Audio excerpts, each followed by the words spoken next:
Olá, pessoal. Chegando os recursos da ESAF, período de abertura, né, para você recorrer da sua prova discursiva, quer dizer, sua última chance praticamente de verdade, né? Eu, professora Júlia Andrade, vou falar algumas coisinhas para você que são muito importantes nesse momento, para que você possa, ou você mesmo elaborar o seu recurso, ou você fazer aquisição de um recurso elaborado por um profissional, não é, experiente naturalmente na elaboração de recursos, e alguns cuidados que você tem que tomar exatamente nessa fase, tá?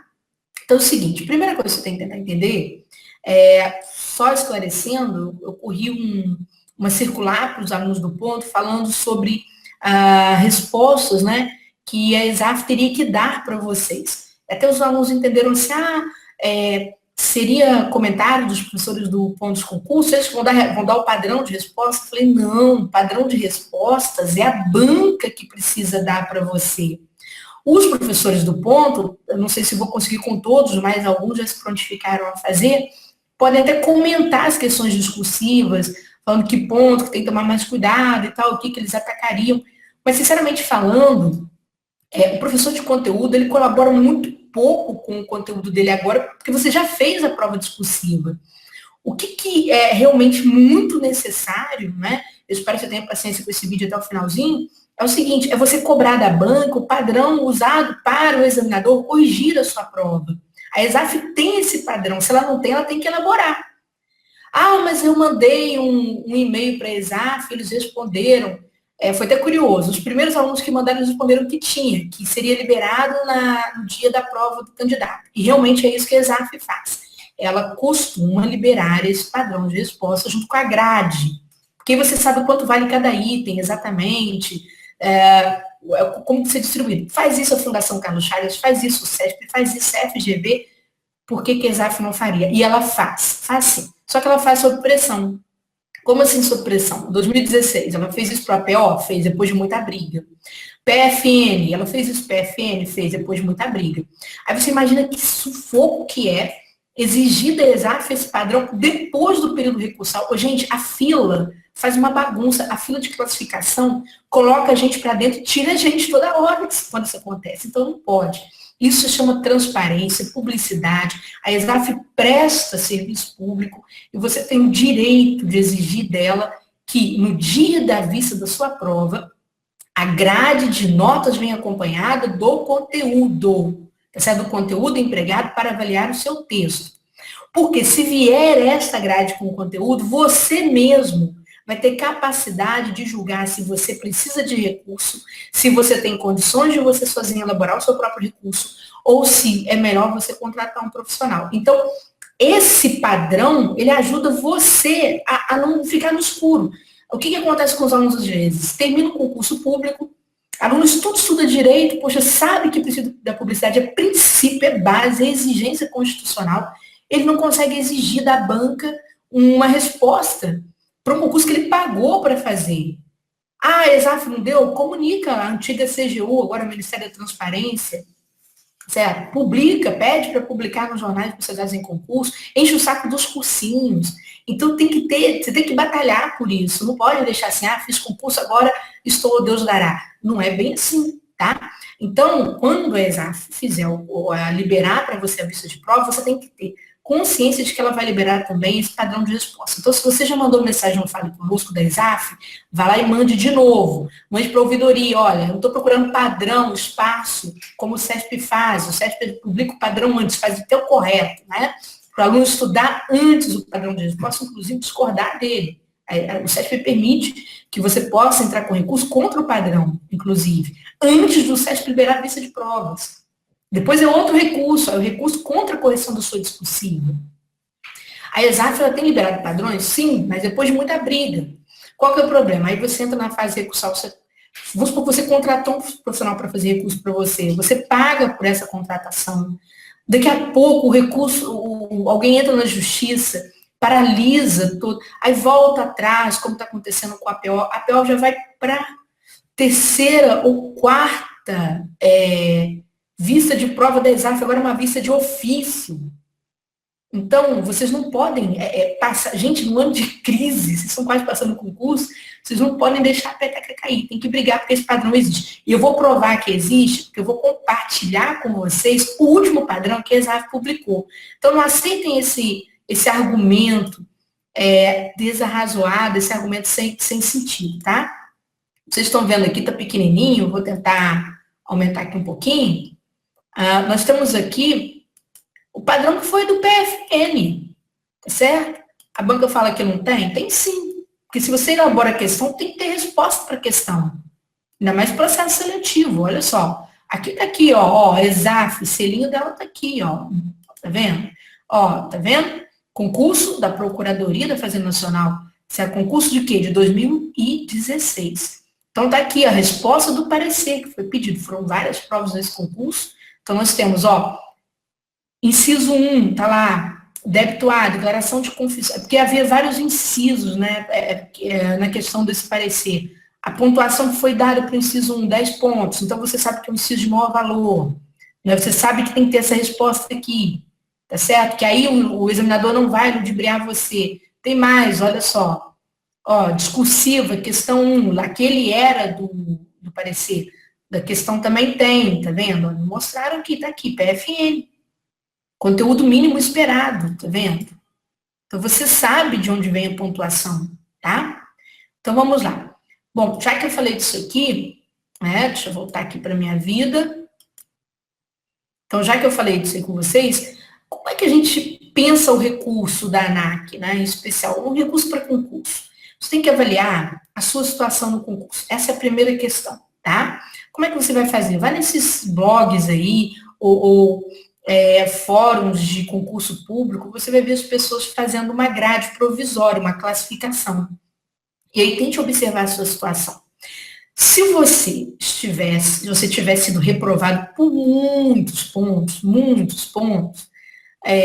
naturalmente, assim, você tem que ter um bom senso para você também saber se o padrão te ajuda a avaliar isso. Isso que é bacana, se eu estou falando que você tem que ter um padrão de resposta, pelo menos na grade de notas, tá? Aliás, deixa eu pegar o nome para você direitinho. Peraí, deixa eu ver se eu fechei. Eu sou danada para fazer isso. Está fazendo vídeo e fechar o meu material. Vou pegar o nome, ó. Aqui tá, ó, grade de correção da prova de conteúdo. Aí tá assim, conteúdo mínimo esperado. Isso, peça da ESAF. Eu quero conteúdo mínimo esperado na grade de correção. Tá? Eu quero conteúdo mínimo esperado na grade de correção. Peça agora, para sair no dia da sua prova de uma vez. Porque aí o que a ESAF vai fazer? Se ela não tiver elaborado, ela vai prorrogar o lançamento do período recursal. Tudo bem, desde que ela entregue a coisa com transparência. Que você saiba, ó, eu fui reprovado porque eu realmente não sabia a resposta. É diferente de eu fui reprovado, não sei por quê, porque eu escrevi muita coisa que eu sabia, eu não sei exatamente qual foi o ponto que eles exigiram mais. Isso é muito sério em concurso. Enfim, como você vai saber, né, se você precisa pagar por um recurso ou não? Eu sempre falo que você tem que avaliar a sua situação. Você está agora num momento que é muito decisório. Primeiro, se você for pagar por um recurso, tem que ter o poder aquisitivo. O recurso não é barato, mas também não é um procedimento fácil de ser elaborado quando você contrata o recurso. Não é fácil, também não é difícil. Acho que depende do que você errou, depende da briga que você precisa empreender. Se você errou muita coisa, nossa, você está lá, quase sem esperança, e você está com pouco dinheiro, aí melhor você mesmo cuidar de você, entendeu?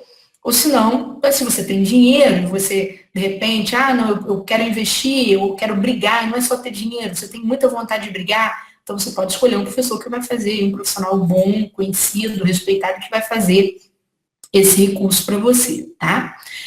Se você estiver pertinho da aprovação, cara, te faltam décimos. Então, faça o seguinte, analise os dois aspectos avaliativos. Geralmente, em uso do idioma, a gente costuma salvar muita pessoa que falta décimo. Por quê? Mas tem que avaliar, tá? Tem que avaliar tudo. Porque, às vezes, falta assim, 25 5 décimos para a pessoa passar no concurso. Nossa, a gente fica até assim, né? Aí isso cobra do professor uma dedicação total para aquele recurso. Por quê? Porque você precisa entregar para o aluno uma solução, porque a vida dele está muito perto de ser decidida. E às vezes tem um errinho na pontuação. A pontuação é sempre um aspecto que eu falo assim, duvidoso. Os examinadores às vezes se atrapalham um pouco. A gente costuma achar uma brecha na pontuação, uma brecha em paralelismo, uma brecha em aspectos de regência, que você pode ter, por exemplo, você pega a palavra atender, então atender tem dupla regência, o examinador considerou apenas uma, né? Você pega a palavra visar, você consegue ali arrancar um pontinho de regência, dependendo do que tiver. É claro que conteúdo também, eu estou precisando de 0,25, cara, eu daria jeito para conseguir recurso em 2 áreas, porque estou quase indo embora. E aí, não é que o professor tem que sair dando tiro para tudo que é lado, isso é interessante. Quando a gente precisa de muito pouquinho ponto, eu preciso apenas apontar um ou outro item que me beneficie dentro de um critério de avaliação. Então, por exemplo, o aluno quando pede recurso para mim, em idioma, por exemplo, eu não ataco, eu vou pedir tudo que tem para ver o que dá para ele. Não. Se eu sentir que tem muitos erros, eu vou contestar toda a avaliação em cima daqueles erros que eu observei. Se eu sentir que tem, eu falo, olha, amigo, tem uma situação aqui que pode te beneficiar. Mas tem essa e essa é duvidosa, essa aqui é mais certa. Então, naturalmente vou fazer opção por aquilo que é mais, que me indica um caminho claro. Primeiro, porque facilita a avaliação do examinador recursal. O examinador recursal tende a ter mais cuidados com alunos que foram reprovados por muito pouco, tá? Essa é uma questão importante. Agora, dar tiro para tudo, encher papel, isso não é legal não, tá? Isso aí não costuma dar provimento muito não. Agora a gente também tem um outro lado. Vamos falar de um lado mais sério agora. Pessoas que passaram no concurso. Ao contrário do que as pessoas pensam, geralmente recurso, antigamente não, mas hoje recurso mexe muito com a fila da classificação, muito. Por quê?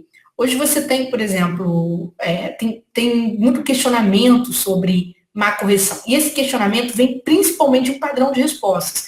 Eu dou como exemplo para vocês o caso do CESP. Antigamente o CESP não oferecia padrão, então o CESP praticamente quase anulava. Era uma briga para você conseguir uma avaliação justa da banca de consolidação do CESP em prol de uma anulação. Para que eu vou mexer num processo já pronto se eu já dei a correção para o aluno? Entendeu? Então o CESP o CESP ele avacalhava mesmo. Eu lembro de um momento escandaloso, foi o Ministério Público da União de 2010, né, que o CESP houve muitas correções ruins mesmo, e aquilo motivou muitos recursos com direito de aquisição, de majoração de pontos, e naturalmente os alunos não conseguiram, uns conseguiram, outros não, uns tinham uma prova pior do que o outro, conseguiram mais pontos do cara, que o cara tinha feito uma prova melhor, então tinha essas distorções. Depois desse escândalo todo, que choveu críticas severas contra o CESP, um tempo depois o CESP começou a liberar uma grade. O que acontece hoje? Hoje o CESP dá provimento para praticamente quase tudo. Então, quem faz concurso no CESP passou no concurso tem que ficar esperto. Por quê? Aí eu chamo a parte mais delicada, é o chamado recurso de defesa de posição. Esse é um nome vulgar que a gente arrumou para isso. Mas eu falo para o aluno assim, olha, você passou, salvo se você estiver lá nos primeiros lugares, se já for o dono da vaga mesmo, está lá nos primeiros lugares, você pode dormir em paz. Aí você ainda não está na hora de você comemorar, mas você pode dormir em paz.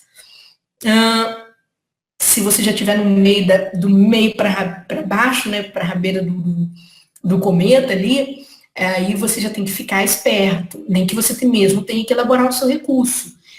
Você precisa arrumar, ver se você cava mais pontos para melhorar a sua posição no ranking. Por quê?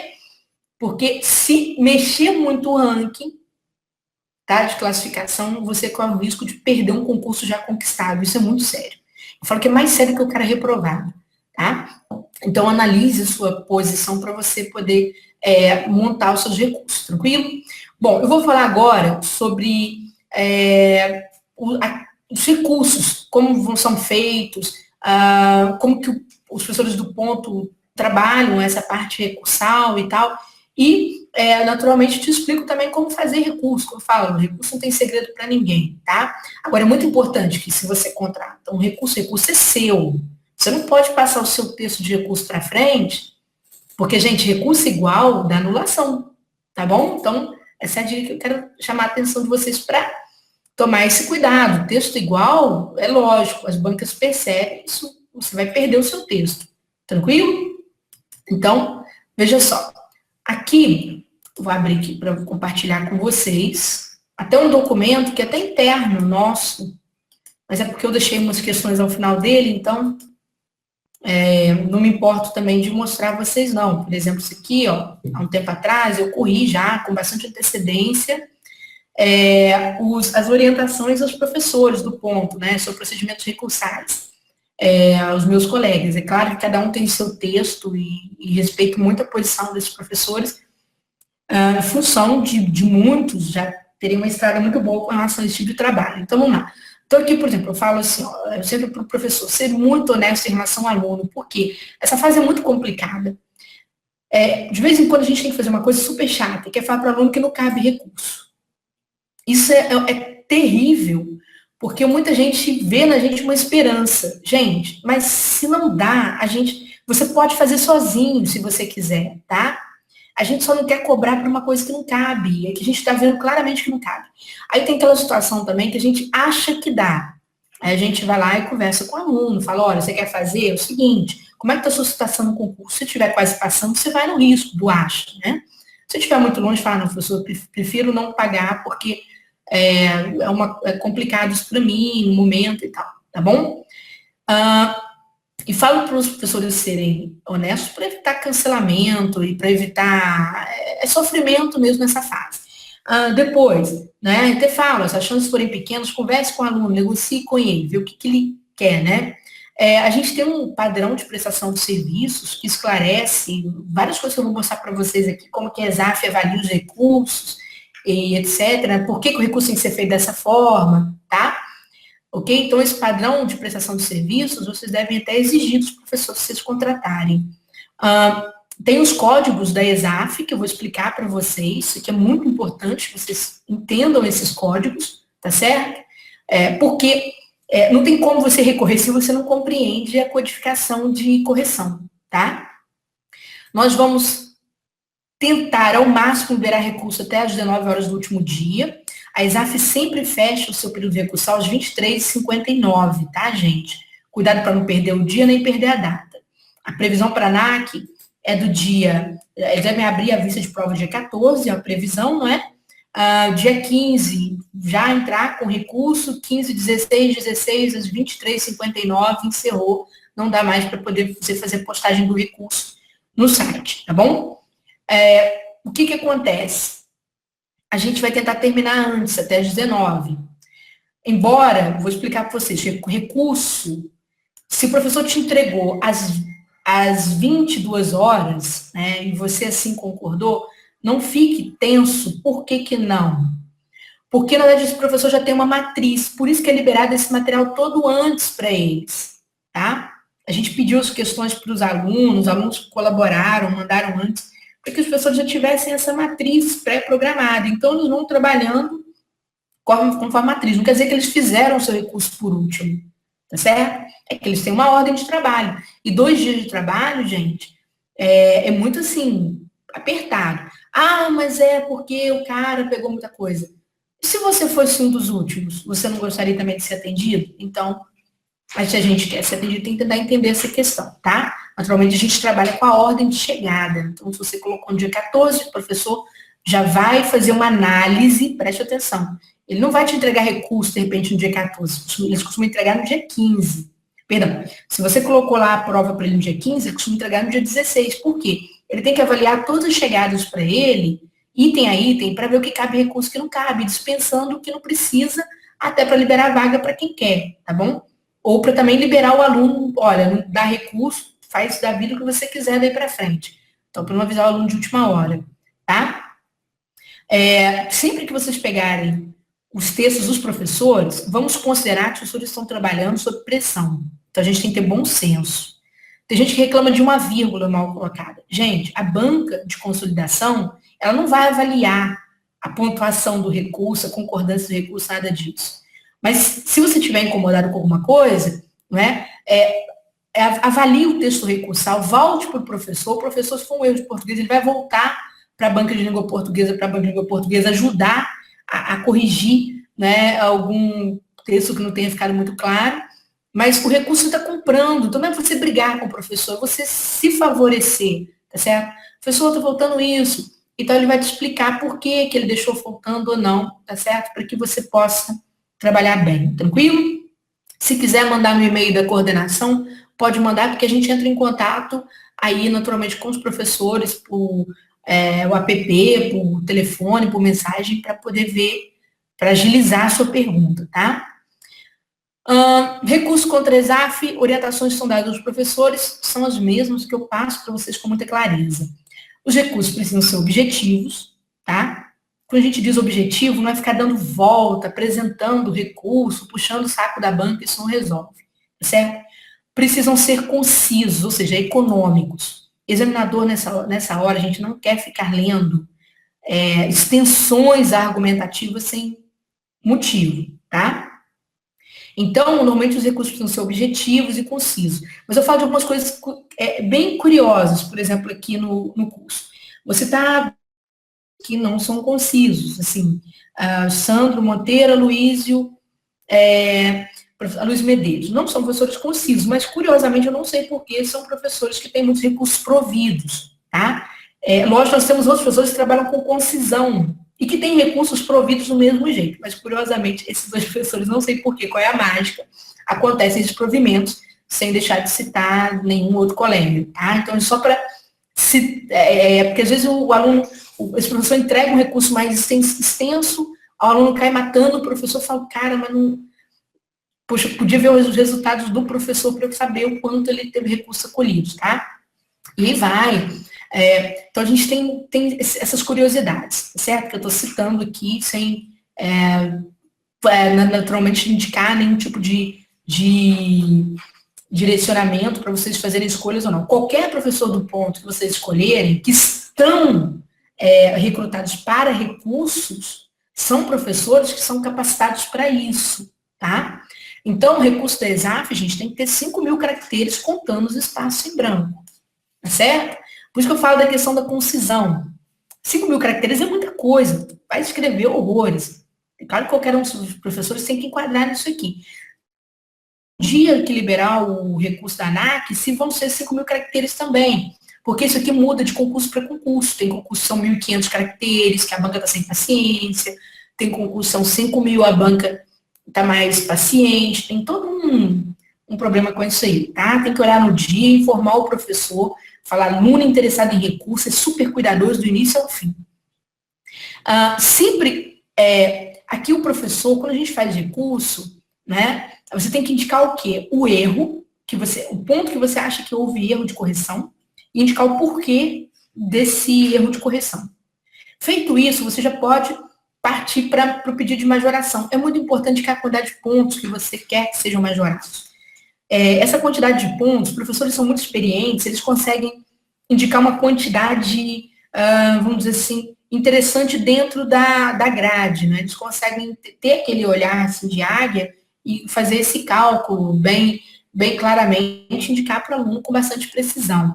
Agora, é claro que você pode conversar com o seu professor. Olha, professor, eu preciso de pelo menos uns 10 pontos. Aí ele já sabe que não é só o olhar de águia dele, ele tem que ver de onde ele vai pedir esses 10 pontos, tá? A gente não fica puxando o saco de examinador, nobre examinador, etc. Certo? Eu até brinquei com o professor Luiz, ele gosta de colocar isso aqui, mas, como eu falo, quando o professor ganha recurso, eu calo a minha boca. Tá bom? Então, não posso falar nada. Mas a gente sempre tem que ser bem... Mas, por exemplo, eu não faço recurso como o professor Luiz. Não faço. Meus recursos são bem objetivos. E tem provimentos também em bastantes quantidades. Eu, o professor Macarrão, tá certo? Então, a gente consegue esses retornos. Professor Albert, a gente é bem objetivo. Não seja prolixo, O ideal é você não ser prolixo, ou seja, você não ser repetitivo, nada disso, é você ser bem objetivo mesmo, tá? E, por favor, não esquecer de indicar fontes. Por exemplo, eu não me lembro se foi o professor Marcelo Seco, num recurso, ele tem mania de simplesmente colocar o conteúdo do recurso, e às vezes o aluno fala, cadê a fonte? E é curioso porque o professor Marcelo Seco já teve recurso provido sem indicação de fonte. É que o recurso estava bem feito, bem objetivo, e não precisaria se mencionar fontes demais. Às vezes fonte cansa até, tá? Por exemplo, no CESP, a fonte ela é praticamente rechaçada, né? Ah, isso não é uma regra, mas igual está escrito aqui para os professores, mas na cabeça dos alunos é regra, tá bom? Tanto que a gente pede, põe na água logo a fonte, que é para o aluno não ficar pegando no seu pé. Então, vocês não precisam. Se você tiver a resposta certa, e for um assunto muito geral, por exemplo, como caiu para uma das áreas, caiu lá, por exemplo, plano diretor. Cara, aquilo é muito óbvio, não tem divergência nem de documento quanto aquilo.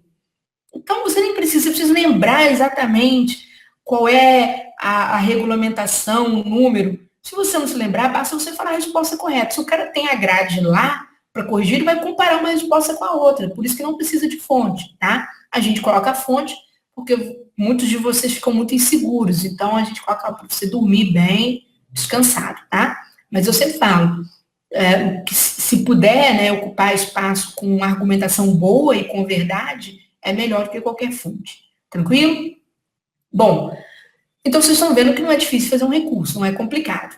Agora, quem paga pro.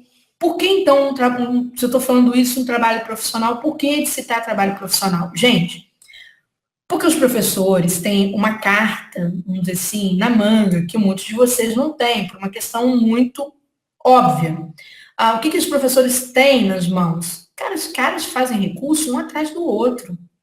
Então, eles têm lá um portfólio de recursos que deram certo e que deram errado. Então, naturalmente, eles vão saber quais são as expressões que eles empregam, que ajuda mais, os cacuetes de banca. Porque, vamos ser bem honestos, se você acha que o examinador vai ficar lendo o recurso inteiro, ele tem mais ou menos aquele olhar que ele capta, olha, esse recurso cabe, não cabe. Então, tem professor que tem muita experiência, e acerta, professores que estão aí presentes, por acaso, na lista, pessoas que vão recorrer, são professores, assim, bastante experientes. Queria uma vaga com o Sandro Monteiro, não tem? Pode pegar outro professor que tem uma experiência boa com essa questão de recurso. Por exemplo, um dia um aluno perguntou assim, uma coisa curiosa. Professora, eu estava lendo o currículo dos professores, do especialista 4, acho que é isso, deixa eu ver se tem isso aqui, só para ver se vai cair plano diretor, tá? Acho que é isso mesmo, isso, pedir. Então, olha só, eu vi que os professores não são da aeronáutica. Para fazer recurso, deixa eu te explicar, é um procedimento administrativo. E o plano diretor é um documento praticamente único e regido de algumas normas que estão em torno dele. Então, se você. Aí, na época, eu até copiei uns professores, 2, 3 professores, um já respondeu e já falou: olha, por incrível que pareça, eu já estive na ANAC, já trabalhei bastante com isso, só não tem no currículo porque o cara tem outra esfera pública há muitos anos, então não colocou aquilo lá. E outra coisa, cara que faz recurso, necessariamente precisa ser hábil em conteúdo, né? Eu, Júnior, poderia fazer um recurso de conteúdo para você. O tempo, e se tem gente capacitada para isso, eu não vou mexer nisso. Porque basta eu pegar o documento, conheço muito bem os códigos da ESAF, posso fazer uma costura ali e bater em cima dos códigos. Eu vou mostrar para você que é totalmente plausível, tá? É lógico que eu vou fazer? Eu vou abrir meu portfólio como professora de concurso e fazer recurso quase todos os meses, né? Pelo menos sempre quando tem discursiva. Vou abrir lá meu portfólio de recursos prontos e vou olhar, deu provimento para esse aqui não deu. Mas o que eu fiz aqui que não deu certo, que eu acho que não deu certo, e se isso talvez não tenha sido bom. Então, assim, eu vou trabalhar o seu recurso da ESAF com a escolha do melhor argumento. Então, isso daí é difícil o aluno ter, porque vocês não fazem recurso todos os meses. A questão é essa, tá? Mas, como eu disse, montar não é difícil, tá certo? Se você tem condições de pagar um profissional, você tem direito a mais este serviço. tá? Agora, você tem que observar o seguinte, às vezes o julgamento que você faz é muito idealizado, é o caso das fontes, né? Eu lembro que o professor Marcelo Seco, acho que foi o professor Marcelo Seco ou Alberto Macedo, eu não lembro, assim, exatamente. Mas eu lembro de uma última discussão, o aluno falou, pô, o professor não colocou fonte. E a gente sabia que não precisaria de colocar fonte. Mas nessa hora, no momento do recurso, o aluno fica muito tenso, então é muito difícil você comprovar como é que você vai procurar no seu e-mail o agradecimento de um aluno que passou, fica muito complicado. Por isso que eu estou fazendo esse vídeo com antecedência, para você tirar suas dúvidas. Outra coisa, está em dúvida? Liga para a banca. Pergunta para a banca, eu preciso disso no recurso, eu posso dispensar se tiver a resposta certa? A menor coisa que você faz, tá? Eu sempre falo, não precisa você entrar em guerra de cursinhos, você pode simplesmente ligar para a banca e tirar todas as suas dúvidas, tranquilo? É claro que as bancas, mas as bancas negaram o padrão, podem negar esse tipo de informação. Não, esse tipo de informação é pública. Se negarem, você já sabe, há o Ministério da Transparência, tem Ministério Público para isso, né? Então vamos lá? Bom, vou voltar aqui ao meu material para mostrar a vocês os códigos da ESAF, como ela usa, o que dá mais recurso, o que não dá. Isso aí vai te ajudar a fazer o julgamento no dia que você tiver visto da prova, tá bom? Então nós temos aqui, ó, uso do idioma, aspectos formais. Vou começar por uso do idioma, depois eu falo sobre os de conteúdo. Tranquilo? Gente, se você receber um F ou um O em português, tá fique bem claro, ó, quase impossível recorrer contra tais erros. Por quê? F, a sua letra não ficou boa, ou senão você ficou forçando a letra quando você errou, tá certo? Então, quer dizer, você ficou riscando, rabiscando demais a prova, então você recebeu um F. Essas coisas a gente não tem o que contra-argumentar quando o examinador dá um F, a menos que não tenha nada ali, tá? Erro de ortografia. Gente, nunca vi examinador errar ortografia, tá certo? A menos que a palavra tenha duas grafias, mas eu sinceramente nunca vi. Então, esses dois errinhos aqui, ó, você errou? Difícil. Mas eu confesso a vocês, agora eu me lembrei de um fato interessante. No concurso da APO, acho que foi a APO ou PFN, não vou lembrar de cabeça, mas o professor Macarrão, Marco Antônio Macarrão, ele recorreu, tinha uma prova de um aluno que tinha muitos Fs, era por causa da letra do aluno, mas muitos Fs.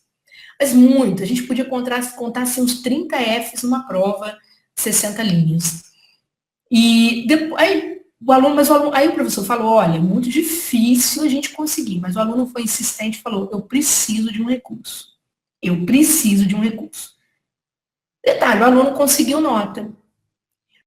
Por quê? Porque o outro examinador que leu a prova dele achou tudo muito claro. E aí a gente ficou assim, imagina nós, professores de português, como nós ficamos. Né? Primeiro você fala para o aluno que não cabe, tá? E depois, por acaso, outro professor, ao avaliar aquilo com mais cuidado, né, corrigiu aquele erro. Eu confesso que, lendo a prova do aluno, eu também entendi o que estava escrito, porque o assunto era muito simples. O Macarrão também entendia o que estava escrito. A gente só alertou, olha, erro de forma, normalmente os examinadores nunca voltam atrás, né? E aí nós quebramos a cara, porque o examinador simplesmente deu ponto para o aluno, né? O Macarrão ficou feliz por um lado, preocupado por outro, lógico, porque quando a gente fala isso, a gente meio que calça a cara depois. Mas, enfim, sendo bastante sincera para vocês sobre acontecimentos que, aí eu sempre falo, depende da sua situação, se estiver quase passando, né? Ou se estiver no finalzinho da classificação dos aprovados ali, aí você tem que pedir para recorrer de tudo que tiver, o que seja bom para você de repente, tá? Mas, enfim, não recorrer de tudo que tiver, mas na prova desse aluno era praticamente um monte de F, então não tinha outra opção. Aspectos gramaticais, morfologia, sintaxe. Aqui é o seguinte, esses códigos aqui, ó, emprego, sintaxe de emprego e colocação, geralmente eles dão um recurso, porque envolve muito aquele assunto colocação pronominal, que a gente chama de facultativas, né? Aí nem são regras, são situações facultativas, e que o professor consegue identificar aquilo que o outro não viu e deu como erro. Então a gente consegue remover. Se você tiver com dúvidas sobre isso aqui, você pode observar e tentar um recurso nesse sentido, tá? Regência, vez ou outra, sempre dá, Pontuação é a campeã, sempre a gente consegue, vamos dizer assim, recursos, né, que possam aí abranger pontuação. E concordância, quando são casos facultativos, também a gente nota que alguns examinadores, ou por falta de domínio, ou por estarem corrigindo as pressas, né, costumam deixar passar, determinadas concordâncias são possíveis, tá? Digo, por exemplo, concordância de sujeito formado por partitivo, né? Se o examinador não ler bem, ele pode cometer uma injustiça, tá? A gente consegue localizar. Então, o aspecto gramatical, SC, RG, PO, com, sempre é bom analisar com bastante cuidado, porque dá para se levantar ponto nisso aí, tá? Sintaxe de construção é aquela parte da coesão prejudicada. A gente nota que os examinadores, às vezes, escorregam não nas conjunções, mas nos pronomes demonstrativos. A gente tem conseguido aí boas pontuações atacando quando a sintaxe de construção vem a questionar o uso de este, esse, né, isso, isto, e por aí vai. Dá para a gente conseguir pontos. O COV, em aspecto textual, é o que a gente mais briga por ele. Por quê? Às vezes o examinador olha lá uma sigla, aí pá, tira a nota do cara. Aí a prova de TI. Cara, prova de TI, o que mais tem é termo em inglês e sigla. Então a gente corre na defensiva de que o aluno, aquela sigla em inglês, então não haveria obrigatoriedade de o aluno usar essa expressão. Então, isso são situações que eu mostro a vocês que a gente consegue alavancar em COV, tá? Às vezes o cara reclama da extensão do período, mas o período é claro, né? Ele dá um COV porque o período está muito extenso, e a gente mostra que há uma clareza por conta da ordem das orações, uma coisa assim, e a gente consegue derrubar esse COV com bastante frequência, tá bom? Por outro lado, o par de paragrafação é muito difícil. Eu, pelo menos assim, a menos que algum colega que vai gravar vídeo relate isso, eu até agora não vi a gente conseguir derrubar a paragrafação. O cara cisma que o parágrafo está muito extenso ou que o parágrafo não está desenvolvido. Parágrafos muito pequenos são motivo de par, constantemente na Exaf em 2016, né? A gente viu nos últimos 2 concursos. E o que aconteceu? Impossível, né? A gente não teve retorno de benefício para isso aqui, por mais que o aluno tenha feito um bom parágrafo, tá? Podem ver que a valoração é muito alta, 0,75. Então, tiver um SVC e um COV, vale a pena você brigar por isso aqui, tá bom? Agora, os códigos de conteúdo. Aqui nós temos algumas coisas que são bem interessantes. Quando você pensa em conteúdo, não é só a resposta correta, mas é também a forma de responder, a forma como você explica, né? Não é só o conteúdo, mas é a estrutura desse conteúdo. Então, nós temos aqui capacidade de argumentação, que é um item valiosíssimo. A Exaf muda esses itens, né, a valoração desses itens, conforme cada concurso. Capacidade de argumentação é um item de um peso assim, escandaloso nesse concurso. Então, bate muito em cima de conteúdo mesmo, é um item de conteúdo praticamente e quase exclusivamente, tá? Vou explicar por que eu estou falando quase. Então, o que acontece? Se você receber um AE, argumentação errada, então o que você vai fazer? Se tiver uma grade da Exaf para você analisar o conteúdo, você ganhou um AE, você não vai contratar um recurso se ao comparar com a grade sua resposta é errada. Aí não tem jeito, porque aquela resposta é o mínimo que a banca esperava de você. E você não teve a competência no momento para executar aquela resposta. Então não adianta você brigar por essa argumentação errada. A menos que acontece de os professores notarem na grade, olha, a argumentação mínima, mas isso aqui poderia ser tal coisa também. Então, o professor, ele costuma deixar uma notinha na parte de assuntos lá do ponto dos concursos, você chega ao site, vai lá para o finalzinho, tem lá um artigo dele falando sobre o conteúdo da Exaf, ele questionando, olha, tem uma outra resposta que poderia ser dada, então ele apresenta a fonte. Aí, nesse caso, a fonte é importante no recurso. Por quê? Porque se ele vai dar uma resposta diferente do padrão, ele precisa de uma fonte para você. Aí sim a gente diz que há necessidade dessa fonte, tá? A argumentação fraca. O que é argumentação fraca? Esse AF, tem sido o código mais empregado em 2016. por uma razão muito simples. É o seguinte, o que a gente observou nas provas da PO e da PFN? O aluno sabe o conteúdo, ele coloca o conteúdo ali, mas a forma de explicar não é bem aquela.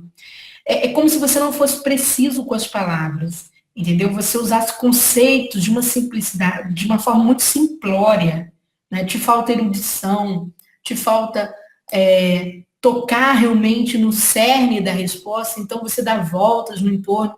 Então tem muito a ver com a forma como você explica. Vez ou outra a gente vê os professores de conteúdo, às vezes procurando a coordenação de língua portuguesa para poder analisar também em conjunto o que mais pode ser feito naquele sentido. Então, a gente costuma fazer até algum tipo de trabalho conjunto nesse sentido aqui com algum outro professor que queira, olha, Júnior, tem uma F aqui, a resposta é essa. Veja se a gente consegue mexer nisso aqui um pouquinho. Então, eu, o Macarrão, a gente olha e fala, não, isso aqui é possível, se pedir pontinho sim, porque não está tão fraco assim, tá? Perto disso aqui, nós temos similaridades, temos apontamento de sinonímias, são comuns ao padrão, então você consegue demonstrar. Mas tá vendo que eu preciso do padrão, né? Se não tiver isso aí fica por conta do professor de conteúdo mesmo comprovar. O AI, a argumentação inexata. Muitas vezes os examinadores confundem a AI com a F. Como eles têm o mesmo peso na prova, o AE sempre pesa mais, tá, gente? Tem uma pontuação maior aqui que eles retiram. Aí esses dois aqui, mais de inexatidão, né? Então, aqui, aliás, perdão, até troquei. A argumentação fraca é quando você não consegue dar exemplos. Até fiz uma troca aqui, tá? É porque geralmente eles costumam, eles mesmos, trocarem isso aqui. Você não consegue dar exemplos, você não consegue comprovar o que você está falando, você não consegue mencionar nenhuma norma, ou você responde parcialmente um conteúdo. Já a argumentação inexata é essa que eu falei com vocês, né? Falta erudição, então você não sabe usar os termos técnicos daquela área, tá? Você vai falar sobre o sistema de comunicação da aviação, então você não se lembra dos termos e você fala com uma linguagem muito vulgar. Então, o examinador costuma considerar isso fraco, ok? Por isso que precisa, naturalmente, de uma sequência ali de resposta padronizada para ficar mais fácil de você entrar com recurso. Contradição, dificilmente a gente consegue recorrer de contradição, porque está expresso que você escreveu uma coisa que é o contrário da outra, ou você explicou uma coisa e ao dar sequência, você quebrou a sua explicação anterior. CSE, complemento de sentença errado. Esse código foi muito apontado em 2016, CSE e DI, são códigos que não são só de conteúdo, mas são códigos, sobretudo, que têm a ver com a sua forma de escrever. Você explica um assunto, daqui a pouco você muda de assunto, depois volta naquele assunto anterior. Então, a gente chama isso de complemento de sentença errado. Você não consegue terminar a sentença, né, vamos dizer assim, com suficiência. Então, você vai lá, muda de assunto, depois volta naquilo. É a pessoa que tem dificuldade de organizar pensamento, né? Então, a gente precisa provar para o examinador que não, que está ali o conteúdo, ou senão a gente tem que orar e falar, olha, infelizmente você errou a forma de escrever, não vai ter cura, tá? O DI, desenvolvimento incompleto, isso aqui é bem interessante. No curso de discursivas, a gente treinou bastante com os alunos, porque eu falei, cara, tem que fugir de DI, porque DI virou um vício dos examinadores da ESAF. Onde é que acontece DI? Vou citar um caso, tá? Existem outros casos, mas tem um que é bem chamativo, que é o seguinte, e na ANAC vai acontecer pra caramba, pode ter certeza, porque a ANAC tem áreas que são muito específicas. O cara terminou o período, a sua frase com uma terminologia diária, um termo técnico. Mudou de assunto e não explicou aquele termo técnico. Ele pressupôs que o examinador saberia o que era aquilo. Ele vai receber um DI. Vai receber um DI. Por quê? Porque ele não terminou de explicar aquilo ali. Então, DI é um dos códigos que mais aparece em prova. Você precisa avaliar se, ao receber DI, se você deixou algum termo descoberto ali, né? Você usou alguma coisa que você não explicou, tá? Naquele ambiente do que se tratava, gente. Não é tão simples fazer isso. No curso a gente bateu muito com os alunos, né, com esse cuidado, mas vocês agora na fase recursal tem que perceber isso aí. Se você notou que você explicou anteriormente, o cara deu DI lá embaixo, então a gente entra com recurso, tá? Você mesmo pode montar um recurso nesse sentido, questionando a presença desse desenvolvimento incompleto aí, tá bom? E, naturalmente, ele também acontece por outros motivos, tá? Isso é um caso. Esses códigos DPP, DTP, esses códigos vêm muito acompanhados, eles são cumulativos, eles vêm acompanhados de AE. Se você errou a argumentação, você não soube a resposta, ou não soube parcialmente a resposta, ao ganhar, por exemplo, um AE, o examinador já vai colar um DTP. Tá bom? O examinador mais antigo da Exato, ele faz isso. Os mais novos costumam até aliviar, mas você não sabe quem é que vai corrigir, né? Então, aí é a tal da discricionariedade que tem o examinador na hora de julgar. Nós temos o desconhecimento parcial da problemática. Se você ganha um AF, né, a argumentação está fraca, ele costuma colar com o DPP, tá? E o for? O for seria o aspecto formal. Isso tem muito a ver com aspectos, por exemplo, se você faz o recuo para ingressar no parágrafo, se a sua margem está bem formulada, tem muito a ver com esse aspecto mais da forma como eu enxergo o seu texto, tá? Geralmente é muito difícil conseguir derrubar for, praticamente impossível, tá bom? Então vamos mais, né? Alinhamento ao tema é o segundo aspecto de extremo valor. Tem dois códigos, esses códigos eles vêm com conteúdo, basicamente. A banca cola um AE com DTP, né, desconhecimento total da problemática, com FTT, fuga total tema. Então, o examinador antigo ele é mais casca grossa, ele vai juntar e vai somar os 3 códigos juntos aí, dizendo que você não conseguiu trabalhar, tá? Uma fuga parcial tema, por exemplo, acontece muito com quem sabe muito. O cara te pede uma coisa, você escreve mais do que aquilo. Ele te pede você cita 4, né? Aí ele já dá um FPT, porque você fugiu parcialmente o que ele te propôs, tá? Cobertura dos tópicos. Se você ganhou um OT, um OTT, que é pra gente a mesma coisa, um OPT, aqui é bem matemático. O que é cobrir os tópicos? É você ficar atento à forma como o examinador te pergunta. Tem que ficar atento às palavras que são propostas a você. Você vai entender melhor quando eu comentar as questões, que a parte final desse blá blá blá todo meu é comentar as questões, tá? O que poderia ferir uma cobertura dos tópicos no seu caso. Então, por exemplo, se você troca palavras, tira da ordem as perguntas, você corre um sério risco de receber um OT, um OTT. Tá bom? Às vezes a gente consegue remover esse erro, porque às vezes o cara copiou direitinho o tópico tá ali, né? E o examinador se confundiu, colocou lá uma cobertura dos tópicos, e você tem que ficar esperto, por exemplo, se alinhamento ao tema, ainda tem isso, tá, gente? Tem uma jogada que é bem interessante, que a gente faz muito em recurso, que é a gente observar o tipo de erro. Quer ver? Eu vou falar mais na minha casa, que é a parte de conteúdo, mas também a parte de linguagem, né? Mas eu poderia também fazer isso em termos de conteúdo, não é difícil fazer. Mostra aqui na parte de linguagem. Você cometeu um erro de, vamos supor, de concordância, tá? Tem lá um período tá longo, e na segunda oração a concordância ficou destoante do sujeito. Você fez um período longo e errou a concordância verbal. Aí o examinador, né, veio aqui e te deu um COV, por exemplo, tá? Um COV, porque ele considerou que o seu período ficou extenso, muito extenso e pouco claro. E por isso pouco claro. Aí eu observo que te falta 0,25 para você passar. O que eu faço? Eu observei que naquele período extenso tem um erro de concordância. Então, eu alego para o examinador que sim, você errou a concordância, mas você não errou a construção do período, tá? Então, eu vou usar meus argumentos para comprovar isso.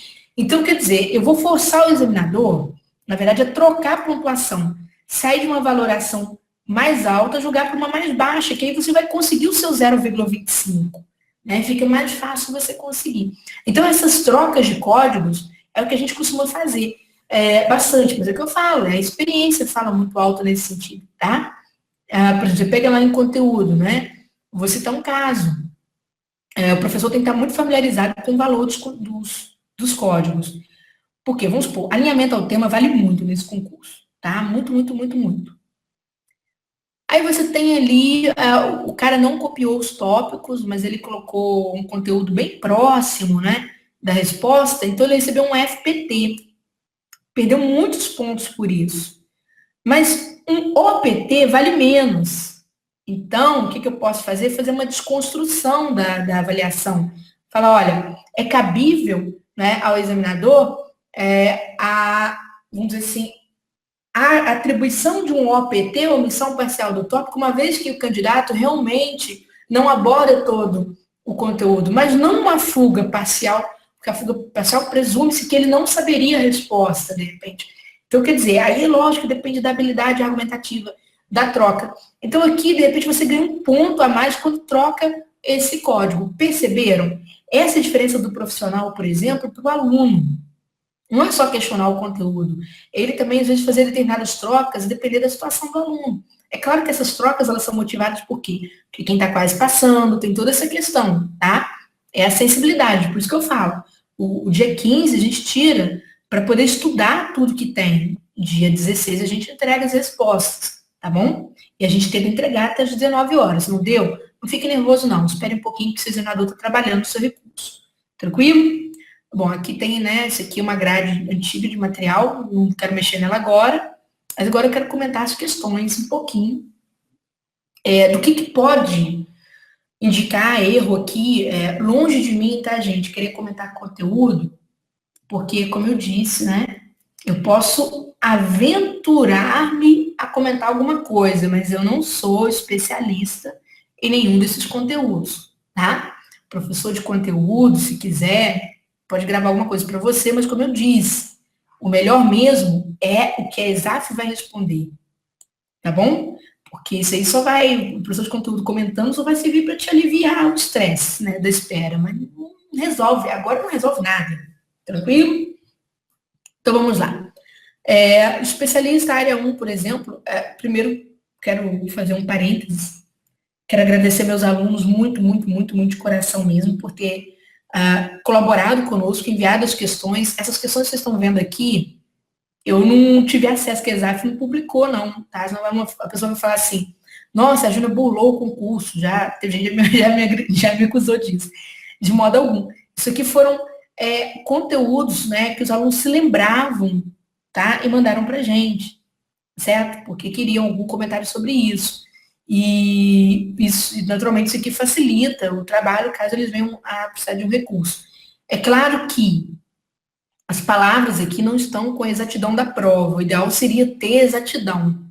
Mas eu vou partir da pressuposição de que isso aqui foi questionado. Tranquilo? Em português isso é muito complicado, mas a gente tenta, pelo menos, ter uma noção. A especialista 1 pedia lá para você elaborar um texto coeso com base na Constituição. Então, você já sabe que o fundamento da sua resposta tem que partir da Constituição. Não adianta você colocar uma jurisprudência, que agora não convém, tá? A menos que o item peça. Sobre o artigo 175 da CF, né? Que vai trabalhar o quê? Aqui eu vou falar, como professores de português, então desculpem, a parte de prestação de serviços públicos. Como que isso se dá na relação Estado, né? E, vamos dizer assim, empresas privadas. Vamos dizer, seria basicamente isso. Tome cuidado, que a Exaf é muito esperta. Ela trabalha com palavras para justificar a perda de nota em tópico, principalmente. Tá? Você vê que ela trabalha a palavra relação, a palavra diferença. E aí alguns alunos cometem alguns deslizes. Tá? A gente até consegue salvar de vez em quando esse deslize. Aqui nós temos, quando ela pede relação, gente, pressupõe um objeto A e um objeto B. Então, você tem que copiar o tópico, a relação do Estado com a iniciativa privada. Tem gente que não enxerga a palavra relação, fala primeiro do papel do Estado, tá? Na parte dessa prestação de serviço, quem é ele nessa parte, e depois fala da iniciativa privada. Então, você não estabelece uma relação necessariamente, você trabalha dois eixos diferentes, tá? Então, esse é um erro muito comum. A relação não foi totalmente estabelecida.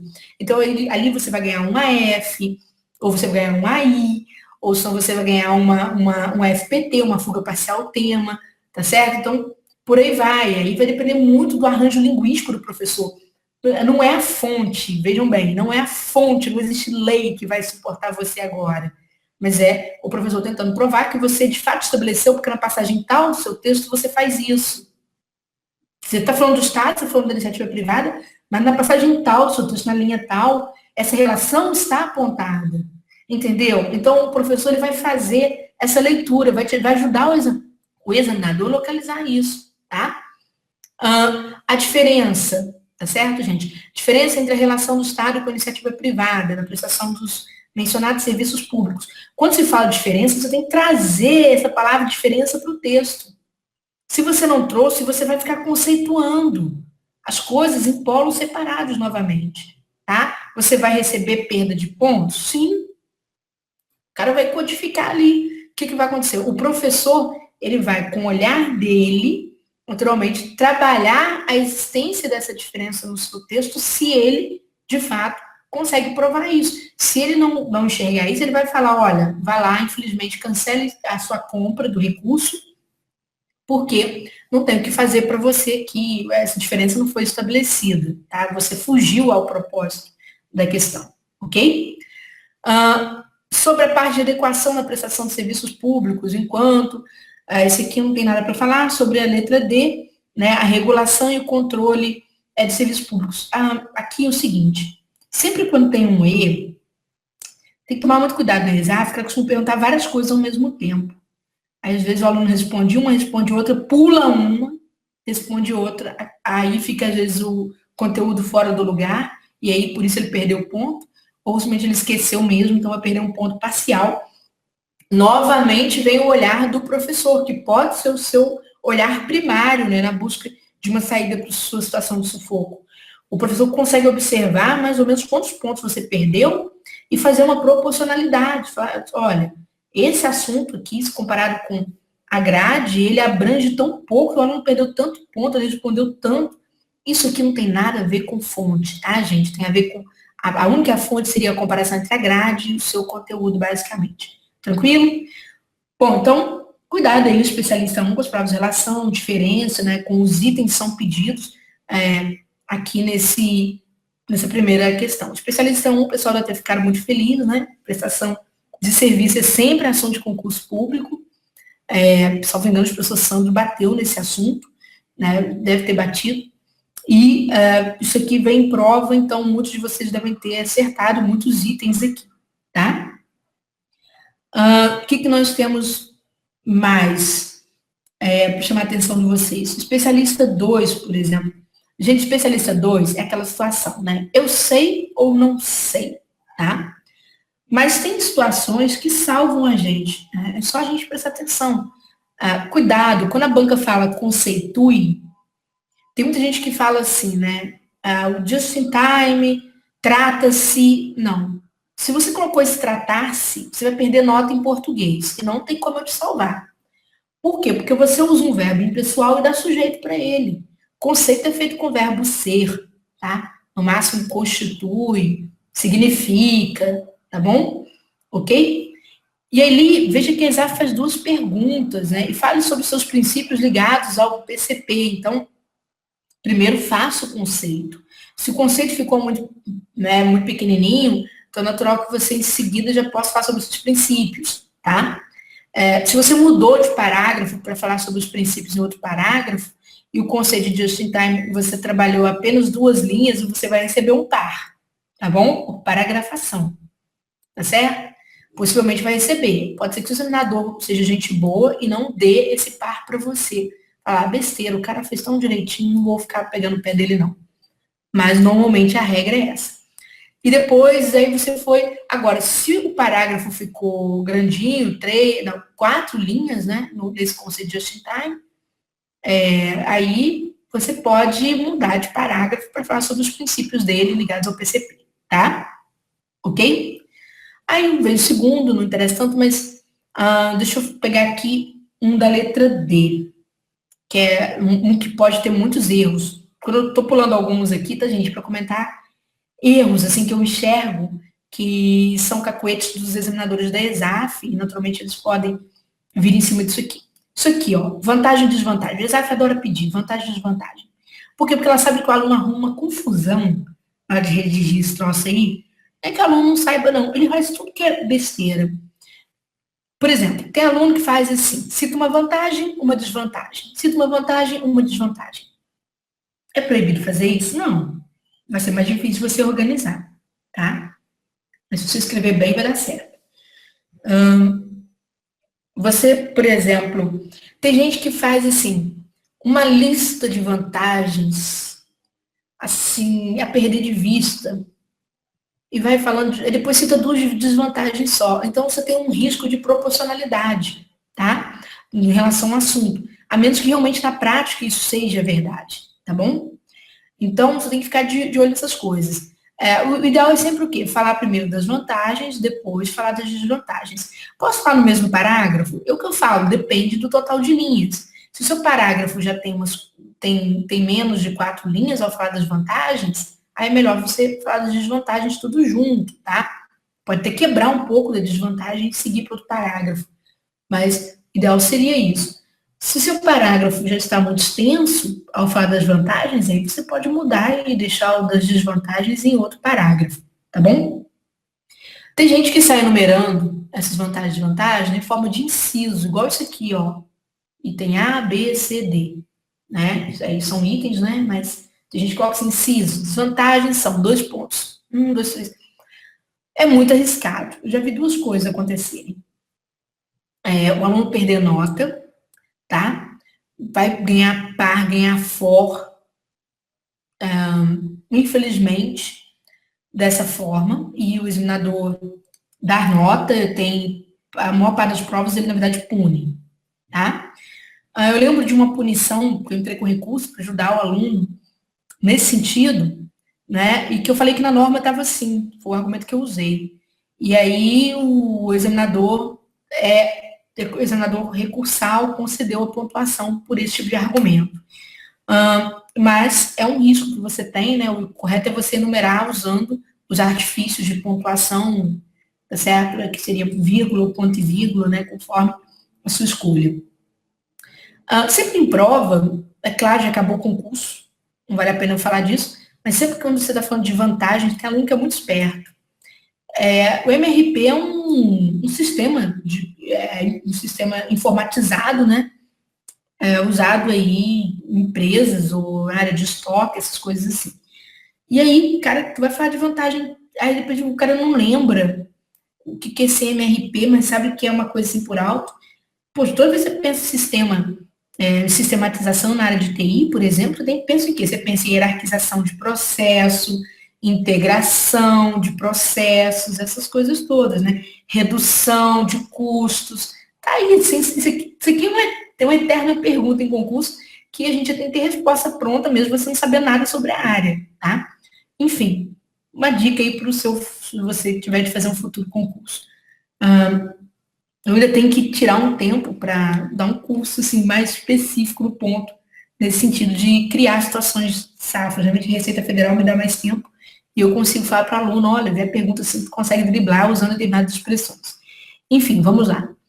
Item 3, por exemplo. O item 3, gente, foi assim, abençoado que os caras fizeram essa questão, porque tá pedindo papel da agência, praticamente, né? Agora, tome cuidado, ó, atenção. Um é o papel da ANAC enquanto agência reguladora, tá? E o outro é o papel enquanto poder regulador. Aqui em face, naturalmente, de 2 teorias, né? Que prejudicam aí a concorrência, por exemplo, teoria da captura e teoria, nem falo da concorrência, são teorias da captura, pelo menos eu sei que é uma teoria danosa, né? quando a ANAC é praticamente usada pelo poder, vamos dizer assim, pelas empresas, vamos dizer assim, para beneficiarem, né, o querer delas. Bom, enfim, vocês entendem isso melhor que eu. Mas tome cuidado na hora de você captar o tópico, porque se você não completar o tópico, o papel da ANAC em face da teoria da captura, não. É o papel da ANAC enquanto poder regulador em face da teoria da captura. E o papel da ANAC, né, e esse mesmo papel da ANAC em relação à teoria do agente principal, tá? Então, quer dizer, cuidado na hora de você escrever, tá bom? Senão você pode abordar parcialmente o tópico e ter prejuízo por causa disso, tá? Aqui, a banca pede, né, 2 argumentos para você, diante de situação problema, cite argumente 2 princípios. Tem gente que coloca mais que 2, mas aqui acho que essa resolução só tem 2 mesmo, tá? Se não me engano, acho que é uma resolução contábil, mas eu não estou assim, de cabeça, não sou professor de conteúdo, eu lembro muitas coisas por concurso, né? Mas acho que é uma resolução contábil que você tem 2 princípios, tá? Então, pronto. Vamos lá. O especialista 4, né, que a gente teve o 3, naturalmente, isso aqui foi citado em aula, não tem jeito, né?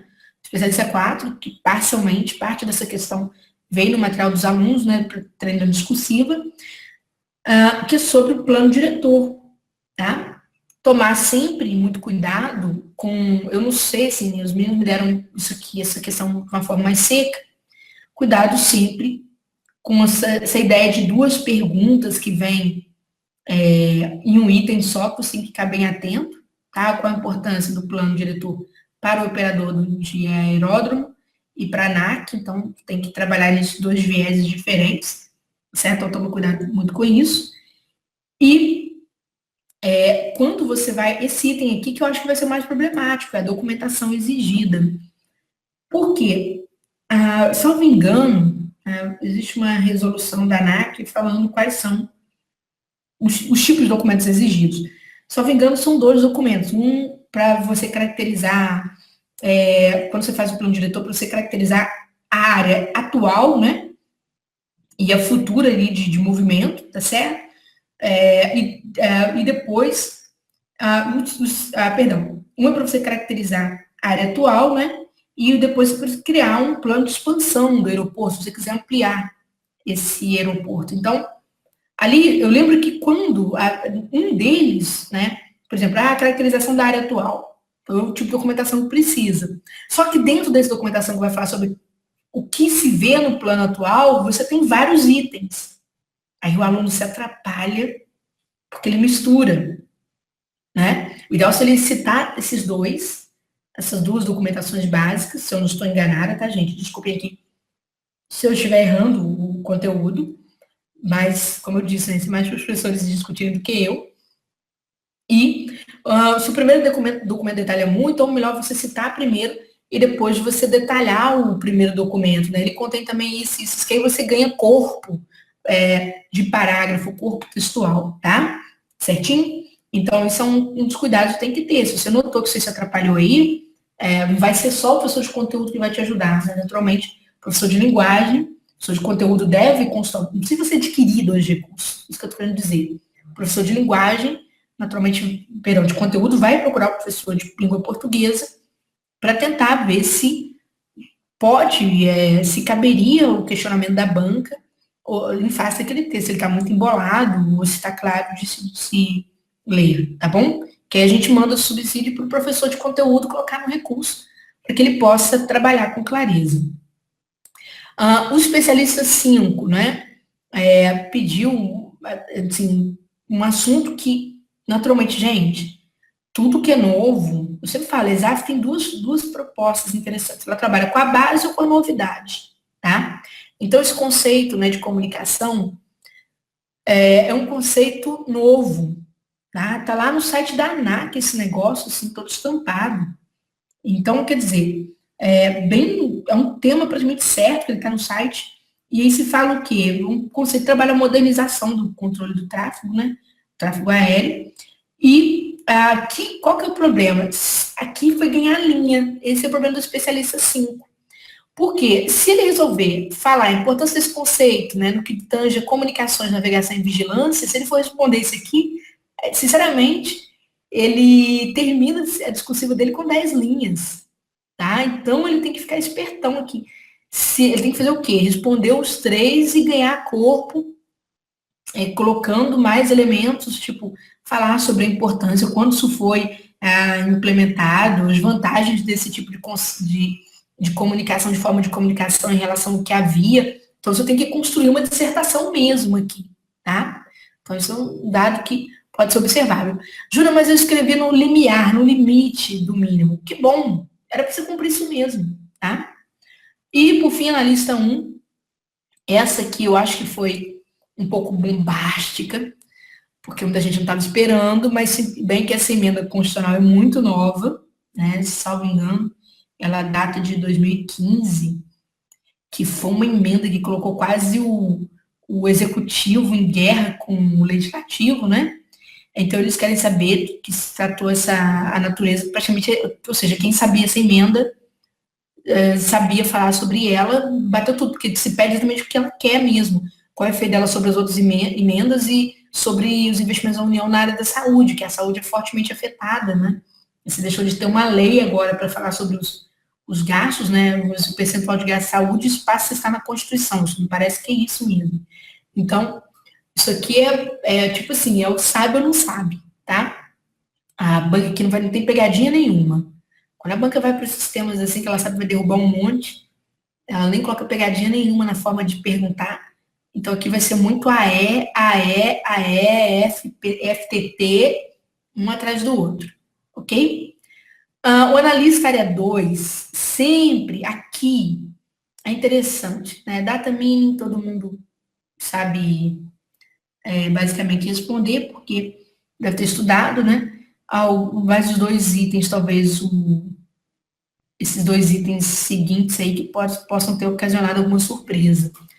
Mas realmente o que acontece em TI é que você tem muita descrição de etapas, tá? E aí o aluno se atrapalha porque ele vai enchendo de etapas, o parágrafo fica extremamente extenso, aí ele se atrapalha, ele resolve descrever uma etapa dentro da outra, uma coisa assim, e aí o que pode acontecer é você perder muita coisa em português, mais em português do que em conteúdo, tá? E aí a gente tem que analisar se cabe para você o recurso ou não, tá certo? Você vai trabalhar com muitos termos estrangeiros, é natural que o examinador cobre o uso de aspas, mas em TI a gente consegue derrubar, porque TI é praticamente termo estrangeiro um atrás do outro, né? Na verdade, a aviação quase como um todo, mas em TI isso aí é bastante complicado, tá bom? Em técnico da em regulação da aviação civil, é outro que, de certo modo, né, riu bastante, porque que caiu foi basicamente o que tem a ver aí com, vamos dizer assim, proteção, né, do mercado, né? Então, eu lembro que alguém comentou que havia um texto sobre práticas legais de táxis aéreos, né? Então, só que aqui tem um probleminha. Olha só, como a banca pediu um tema, de certo modo, fácil, muita gente pode se atrapalhar pela chamada facilidade. Por quê? Você tem, por exemplo, assim, práticas desleais e infrações. Se você observar bem, se ela pergunta em 2 itens diferentes, você tem que tomar cuidado para você não trocar esses elementos. Por isso, você tem que copiar o tópico, ó, práticas desleais, dizem respeito. Por exemplo, aqui na aviação eu não sei muito bem, mas eu sei que lá no Ministério do Desenvolvimento, né, mesmo com o concurso do MIDIC, essa coisa toda, você tem o quê? Você tem o dumping subsídios, por exemplo. Então, seriam ali práticas desleais, tá? O que é diferente, por exemplo, de uma infração à ordem econômica, porque para ser infração tem que estar na lei, né? Você tem que estar infringindo alguma norma prevista. Então, por exemplo, o que poderia ser uma infração? Né? Um falseamento, tá certo? Alguma coisa que prejudique a livre concorrência, uma tomada de uma decisão arbitrária à lei. Então, isso já é uma infração, mas as práticas desleais, elas são para você conceituar e citar quais são essas práticas. Então, acredito que na aviação também você tenha bem fechado essas chamadas práticas desleais. E as infrações tem que tomar cuidado, exceto que ele quer com exemplos na aviação civil. Vê que eu falei do Ministério do Desenvolvimento, que é o que eu sei, né? Então, aqui eu não saberia dizer para vocês. Então, quer dizer, não poderia passar por ser um professor de conteúdo, né? Não teria essa condição abusiva, tá bom? Profissionalmente falando. Então, eu deixo isso aqui. Isso aqui é uma praia que o Sandro nada de braçada, por exemplo, né? Outros professores trabalham com isso aqui. Também sabem falar bem. O professor Mariotti também tem bastante trato com esse assunto. Então, tomem muito cuidado com palavras que estão no plural. Tem gente que cita uma prática só, então vai ganhar um AI, né, com uma argumentação inexata, de pedir mais de uma qualquer no plural. Então, você citar pelo menos duas, tá? Então, são essas questões.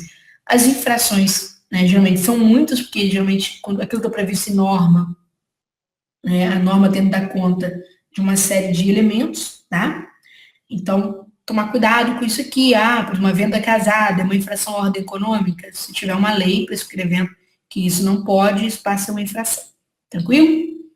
E, por fim, o técnico administrativo, que eu achei, em termos de construção textual, a mais casca. De construção.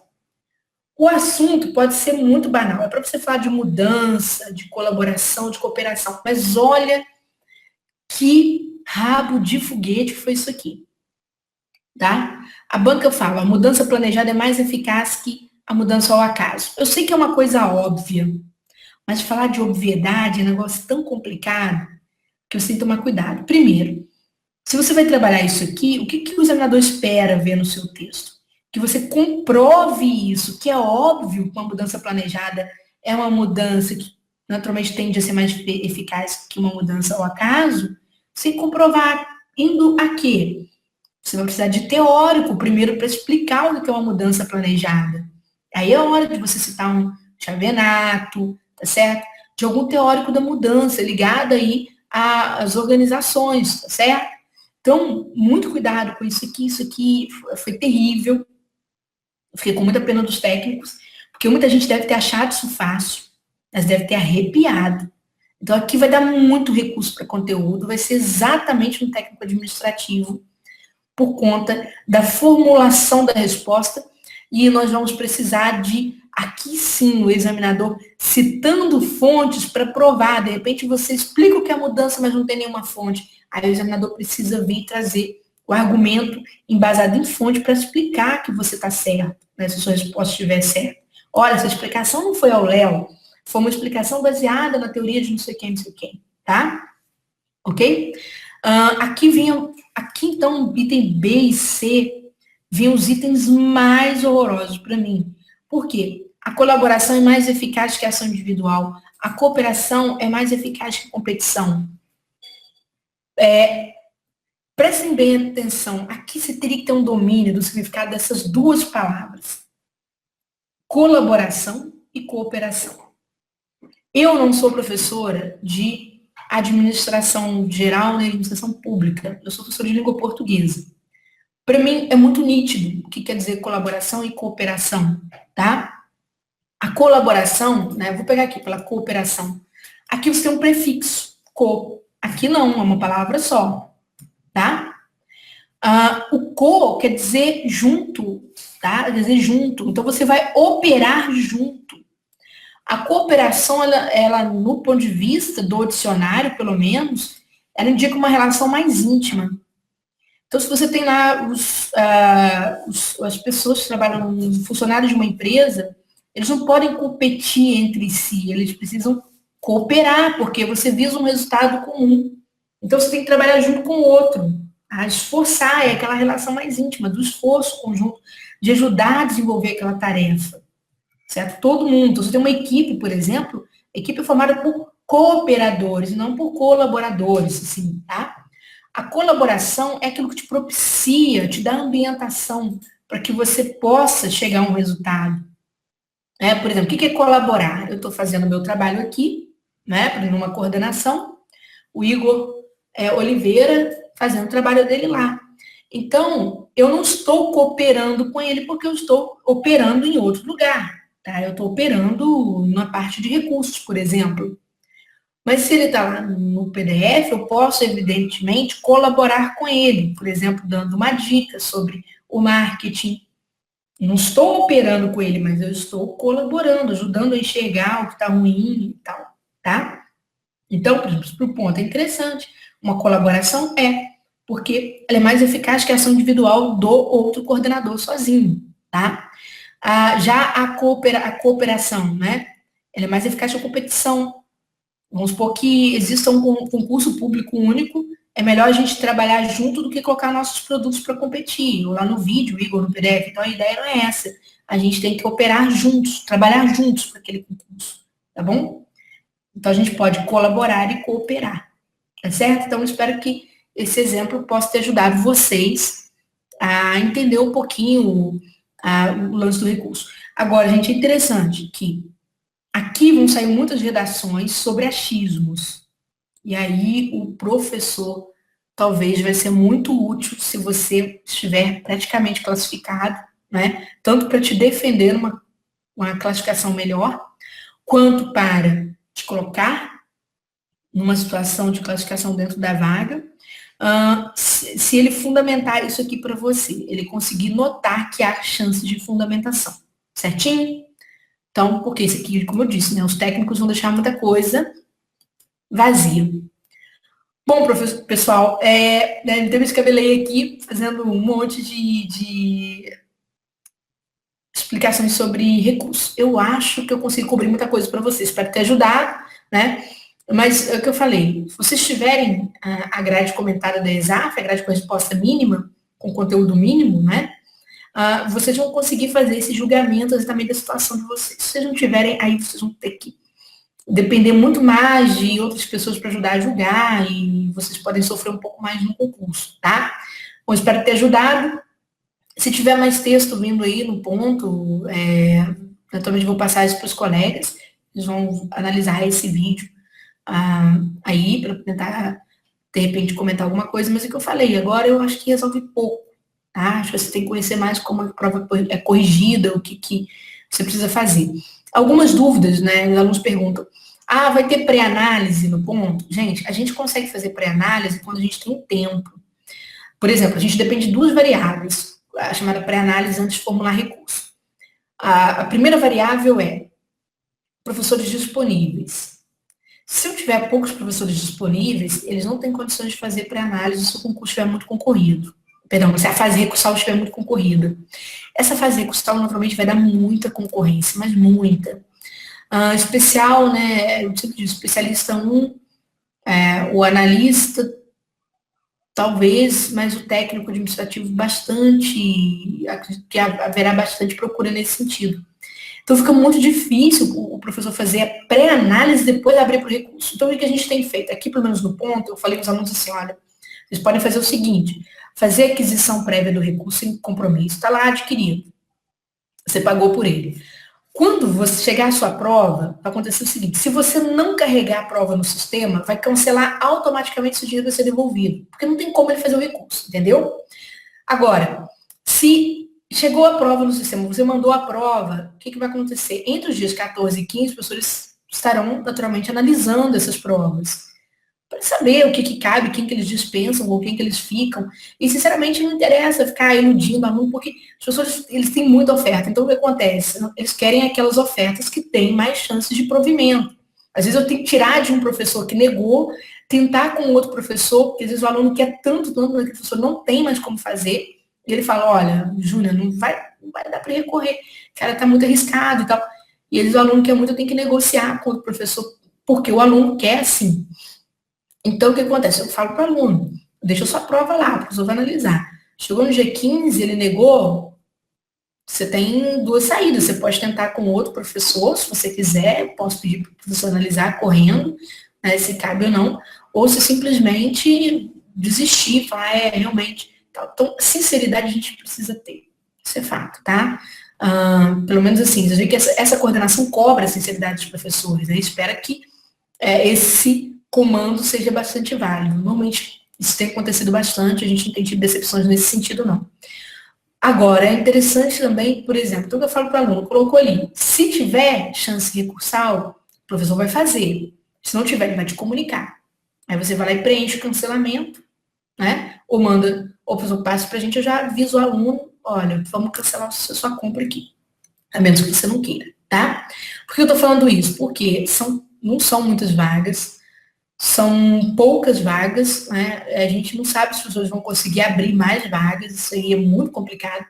Hoje nós já temos, pelo menos quase todas as propostas de algumas áreas já esgotadas, né? Então a gente vai depender de algumas negativas, que pode ser formada ali, de repente, uma fila, né? Não sei se uma fila de espera, mas pelo menos enviar um e-mail com antecedência, a gente, assim que der uma vacância, a gente fala, ó, já tinha para esse aluno aqui e tal. A gente consegue separar, tá bom? Agora, realmente, pré-avaliação a gente não vai ter condições de fazer, tá? Só se tiver uma coisa muito na cara, aí fica mais fácil, ok? Bom, gente, beijo grande, falei bastante, desculpe a demora, mas vocês viram o tamanho do meu vídeo, tá? Então, beijão, até a próxima.